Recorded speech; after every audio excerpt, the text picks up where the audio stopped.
Welcome. My name is Lisa. I've been teaching English as a second language for over 10 years now. This is part 2 of a video series on how to get started teaching English online. If you missed part 1, the link is in the description. So in part 1, I talked about the first step, which is you have to get a TEFL certificate. You need that teaching certificate to get started. It's the minimum requirement. After you've done that, you need the proper equipment. So that would require headsets, which most companies require. Also, you need an up-to-date laptop and, of course, a webcam and good stable internet connection. You usually have to be hardwired in, which is the Ethernet needs to be plugged in directly to the modem. So once you have that, what do you do now?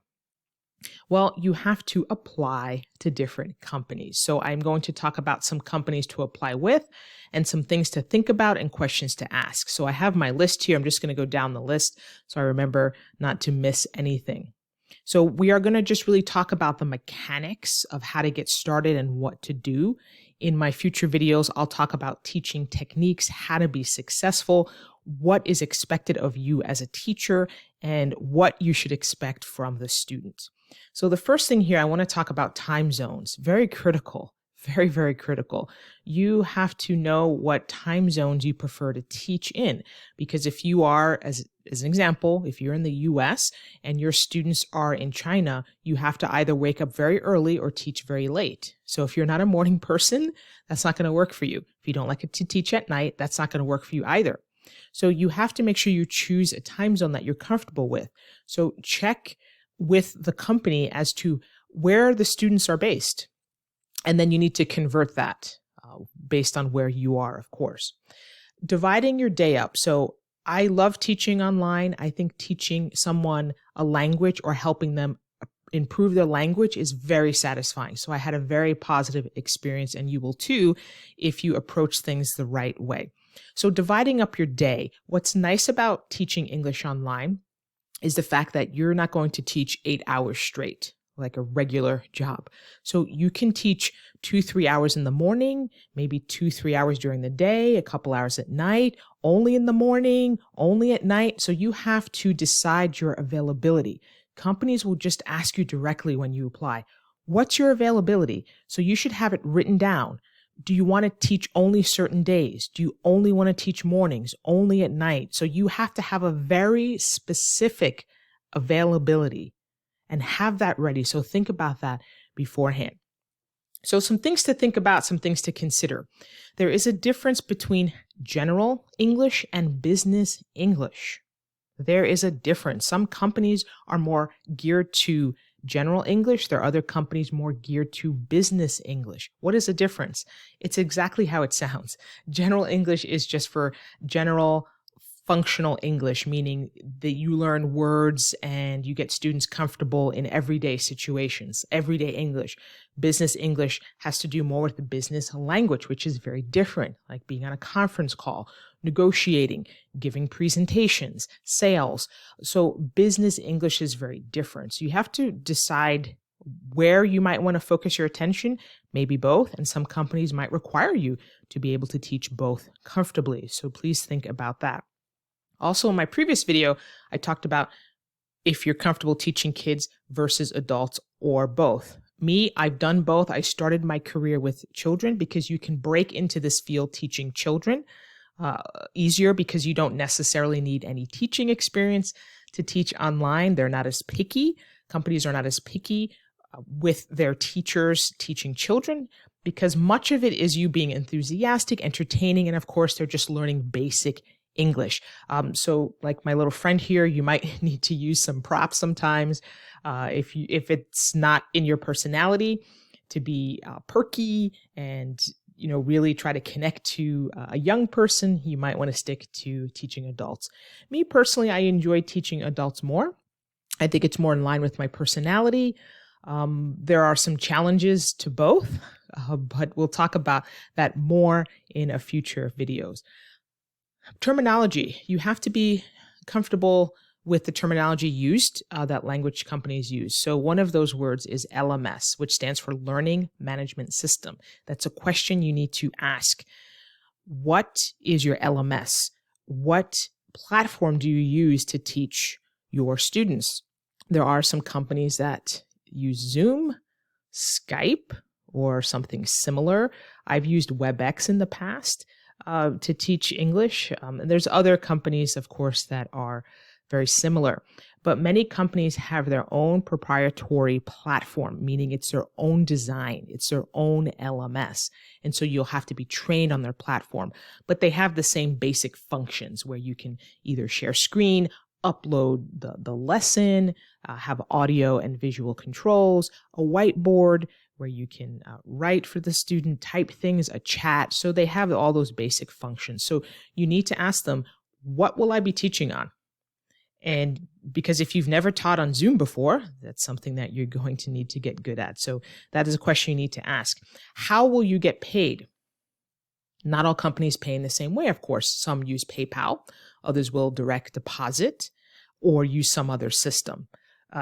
Typically, most companies will do either a direct deposit or they'll have some payment system that they use.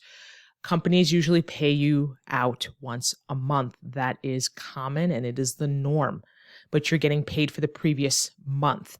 So right now we're in the month of November 2020. So if you worked in October, any classes you did for the month of October will be paid in November. And it is usually not on the 1st. Most commonly, you'll get paid by November 10th to the 15th. That is typical. So when you first start teaching, you're not going to get a check right away. But once you get in the cycle, you won't feel it as much. You'll just get that pay once a month. So please be aware of that. Some students think they're going to get paid immediately, and that is not the case. It is the norm in this industry once a month. Where will your students be based? I mentioned that earlier. You need to know where is the majority of the students. Because again, if you're not an early riser and you're in a time zone that's very different or very wide compared to where your students are, you're not going to be happy. So you have to just know that ahead of time. Are my students basically in Europe? Are they in Brazil? Are they in Asia? Are they in Southeast Asia? Where are they? Okay. The next thing, applying. You usually have to upload sometimes a sample class pre-recorded or live. I've done both where I had to just give a sample lesson. They want to see that you can teach. They'll give you the material. Sometimes the interview will play your student and you just play like you're teaching them, like a role play. That's more common, but I've done it where they ask you to give you the material and say, teach this, and you have to record the lesson and you send them the recording and they basically judge your teaching ability. So they want to hear your voice, see how you teach. Don't get too crazy with this. Don't get overexcited or too nervous, and just follow the instructions as they ask you to do. Policies. You need to ask questions about policies. Well, what policies? You have to remember, if you don't teach, you don't get paid. You don't teach, you don't get paid. So there's no holiday pay. Remember, you're an independent contractor. So having your schedule full, depending on how full you want it, having your schedule full is important. So if you have a lot of cancellations, students canceling on you all the time, you're not going to get paid because you didn't teach. So you need to know the cancellation policy. How far in advance can you as a teacher cancel if something comes up and you won't get penalized? And how far in advance the student can cancel? I think typically I've worked for companies where 6 hours before the lesson, students can cancel and you won't get paid. Zero. That's it. Lesson didn't happen. You didn't teach. Bummer, right? Or the student can have 24 hours to cancel. Also bummer. You won't get paid. The class didn't happen. Then you get some where if they cancel, the student cancel within 2 hours of you teaching, you'll get paid 100% of the class. So you didn't teach, but it's not your fault that they canceled last minute. They'll pay you 100%, or they'll pay you a portion, a percentage, where you get paid 70% of the class if it was to happen. So you should know that ahead of time. And also, I will tell you, most companies are very strict with your on-time ability to start the class on time and not to be late or miss classes. Some companies have very little tolerance. So if you just blow off a couple classes, you're gone. right? They'll terminate your contract. You really cannot have students waiting for you and you didn't show up to class. Things happen. So there are provisions if you're sick or something like that, of course. There's ways to have a substitute. So you have to ask that before you agree to accept a position. What will happen if you can't make the class? Also, how will you get students? That's very important. That is key. How will you get them? What do I mean by that? I've worked with companies where they will email a few teachers and say, hey, we have this student at this level at this time and days when they can do it. Do you want to teach it? Do you want the class? And if you reply first, you'll get the job. Or you'll have a calendar of where you have to open availability and they will just drop the student into your available slot. So you really have no choice. So you have some companies that will approach you and they'll be fair. Typically they are fair. So I really shouldn't say it's always first come first basis, but if you do respond quickly, they're more likely just to set you up because they want the student to get going as soon as possible. So you have to think about, how am I going to get those students? Okay. Difference between adult learners and children learners and companies. So I will put the links in the description for companies that you can apply to. So I'm just going to cover adults in this video. I'll cover children in the next video. Companies that you can apply for that I feel are reputable, that I've either worked with, had some kind of relationship with, interviewed with. None of these are paying me. So none of the links for these companies are affiliate links. They're not paying me to say anything, but I've had positive experiences with them, or I can tell you that they're reputable. So first one on my list is LearnShip. So LearnShip, they are German-based companies. I was based out in the US. I got paid in euro, so that was pretty good because the euro was stronger, or is stronger than the dollar. Not as much as it was in the past, but they are a company that teaches more business English and they have their own material. So if you have some teaching experience and you like business English and you like dealing with adults, LearnShip is a company that you can apply with. And they are a business-to-business company, so they get contracts with big companies, and then they just assign the teacher with the student. So it's more that they deal with companies as opposed to individual students. So that can be pretty nice. They get a contract with a big company, so you get all of those employees who want to take English lessons. So LearnShip is one. Lingoda is another one. They're a German-based company. I got paid in euros when I worked for them. I did work for them. They use Zoom, but it's like within their own platform, but it is Zoom that you'll be using. And they also have lessons or material. So you don't have to plan your own lessons, which is really nice. And they're very flexible. Students can book 24/7. So if you want flexibility as a teacher, that's a platform for you. And you have to remember, it is what you want from the company. What do you want from the company? You have to remember, when do you want to work, the type of students, where they're based, how they'll pay you. Do I have to plan my own lessons? We'll talk about lesson planning in a future video.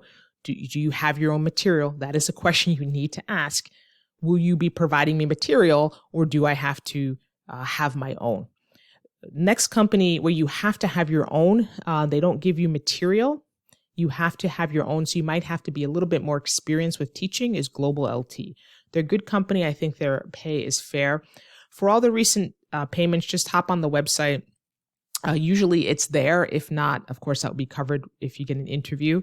But I'm not sure exactly of the recent pay, but I can tell you that they pay fair. So LearnShip, I think they paid very fair. Lingoda and Global LT. They're also a very nice company. They do have children. They're also Global LT, but they're more adult heavy.